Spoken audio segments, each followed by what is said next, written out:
Hello everyone, আসসালামু আলাইকুম। ইউটিউবের সকল ভাই ও বোনদেরকে অনেক অনেক শুভেচ্ছা জানাচ্ছি। আবারও নতুন একটি ব্লগ ভিডিও নিয়ে চলে আসলাম আপনাদের মাঝে। আশা করছি লাইক দিয়ে আমার ব্লগ ভিডিওটির সাথে থাকবেন। তো আলহামদুলিল্লাহ আমিও ভালো আছি সৃষ্টিকর্তার অশেষ রহমতে। তো তাই তো চলে আসলাম আবার একটি ভিডিও নিয়ে। তো এখন সকালবেলা সকাল 7টা বাজে, আমি রান্নাঘরে কিন্তু চলে আসলাম।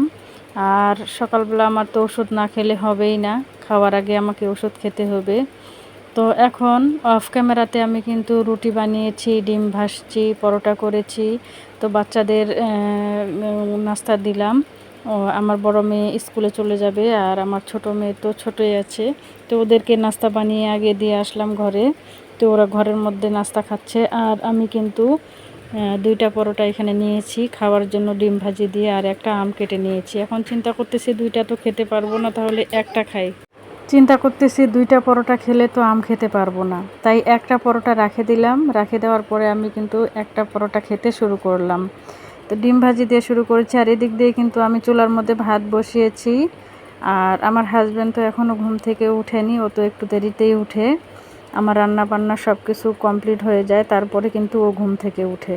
তো যাই হোক, আমরা সকালবেলা নাস্তা করে নিলাম রুটি আর পরোটা দিয়ে। আর সকাল সকাল কিন্তু রুটি, পরোটা, ডিম ভাজি দিয়ে খেতে কিন্তু আমার কাছে অনেক বেশি ভালো লাগে। তো আমি খুব একটা কিন্তু নাস্তা সকালবেলা খাই না। তো এখন ডাক্তার আমাকে বলেছে যে সকাল সকাল আমাকে খেতে হবে। আগে কিন্তু অনেক দেরিতে খাইতাম। তো আমার সকাল সকাল খাওয়াটা আমার অত্যন্ত জরুরি, কারণ শরীরের যে অবস্থা, সেই জন্য কিন্তু আমাকে খেতেই হবে। তো তাই কিন্তু আগে রুটি বানিয়ে নিয়ে পরোটা করেছি। বাচ্চাদেরও নাস্তা হয়ে গেছে আর আমারও নাস্তা হয়ে গেছে। তো পরে আর কি দুপুরবেলা ভাত খাবো। তো এদিক দিয়ে ভাতটা হচ্ছে, আর আমি নাস্তাটা করার পরেই কিন্তু তরকারিগুলো কাটা বাছা করব। চুলাতে রান্না করলে কিন্তু একটা সুবিধা আছে, সেটা হচ্ছে চুলার মধ্যে ভাত বসিয়ে দিয়ে তারপরে কিন্তু অন্যান্য কাজগুলো করা যায়, মানে করতে অনেক ভালোই সুবিধায় আছে। তো আমরা কিন্তু যেহেতু চুলাতে, মাটির চুলাতে রান্না করি, এখানে কিন্তু খড়ি ঢুকিয়ে দিলে আরামসে কিন্তু তরকারিগুলো কাটা বাছা করা যায়। আমাদেরকে কিন্তু আগে থেকে কোনো কিছু করে রাখতে হয় না।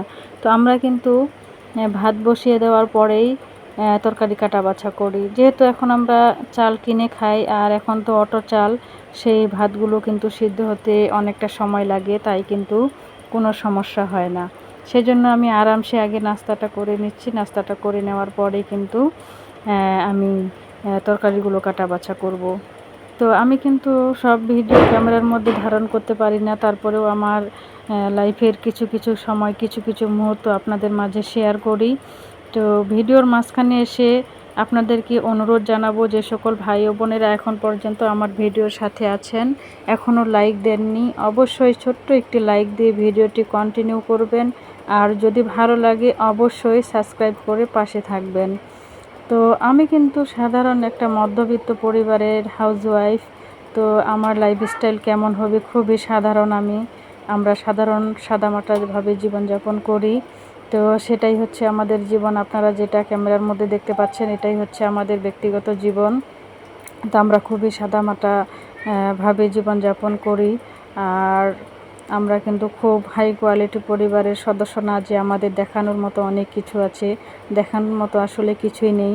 তারপরেও আমরা যেভাবে যে অবস্থানে আছি, সেটাই সৃষ্টিকর্তার কাছে অশেষ অশেষ অনেক রহমতে ভালো আছি। আর সৃষ্টিকর্তার কাছে শুকরিয়া আদায় করি যেন তিনি আমাদেরকে ভালো রাখেন। আপনারা সবাই আমার জন্য দোয়া করবেন, আমি যেন আমার পরিবার পরিজন নিয়ে ভালো থাকি সবসময়। আমি সবসময় চেষ্টা করি আমার পরিবারটাকে যেন আমি গুছিয়ে সুন্দর করে রাখতে পারি, ভালোভাবে রাখতে পারি, সেটাই কিন্তু সবসময় চাই। তো জীবনে অনেক ছোট ছোট চাওয়া পাওয়া আছে, অনেক স্বপ্ন আছে, জানি না সেই স্বপ্নগুলো পূরণ হবে কি না। তো আমি চেষ্টা করি আমার হাজব্যান্ডের পাশে সব সময় দাঁড়ানোর জন্য, তাকে একটু হেল্প করার জন্য। তো আমি চেষ্টা করি। তো এটা হচ্ছে আমার ছোট্ট মেয়ে। ছোট মেয়েটা এখানে আসছে, আর আমার বড় মেয়েটা কিন্তু রুমের মধ্যে চলে গেল। এখন কিন্তু আমি রুটিটা খাওয়া শেষ হয়ে গেছে, আর এখন আমি পরোটাটা খেয়ে ফেলেছি। খাওয়ার পরে কিন্তু আম খাবো। তো আমের সিজনে কিন্তু পাকা আম খেতে আমার কাছে অনেক অনেক ভালো লাগে। তো এখন কিন্তু সকাল নাই, দুপুর নাই, যখনই ইচ্ছা হয় তখনই কিন্তু আম কেটে আম খেতে বসে পড়ি। আমার মেয়েরাও কিন্তু আম খেতে অনেক বেশি পছন্দ করে। তারাও মানে যখনই ইচ্ছে হচ্ছে তখনই কিন্তু আম কাটতেছি, আম খেতে বসছি, মানে হিসেব ছাড়া।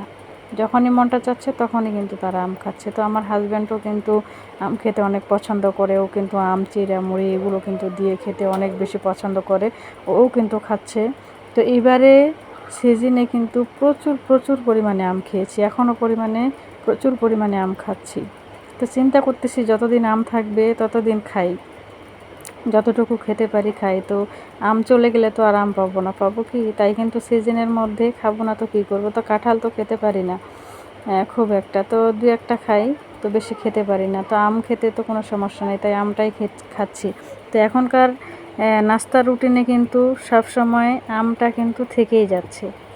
তো আম কার কার পছন্দ সবাই একটু কমেন্ট করবেন। আজকের ভয়েসটা অনেক ব্যস্ততার মাঝেও দিয়েছি, তো অনেক ভুল ত্রুটি হয়েছে, আপনারা একটু ক্ষমার দৃষ্টিতে দেখবেন। আর আপনারা একটু সামনের দিকে এগিয়ে যাওয়ার জন্য আমাকে অনুপ্রেরণা দিবেন। আপনাদের অনুপ্রেরণা পেলে আমি সামনের দিকে এগিয়ে যেতে পারবো। আর সবাই ভালো থাকবেন, সবার জন্য অনেক অনেক দোয়া রইল, সবার স্বপ্ন পূরণ হোক, সবার সুস্বাস্থ্য কামনা করছি। আজকের মতো এইখানেই বিদায় নিচ্ছি। সবাই ভালো থাকবেন। আল্লাহ হাফেজ। আসসালামু আলাইকুম।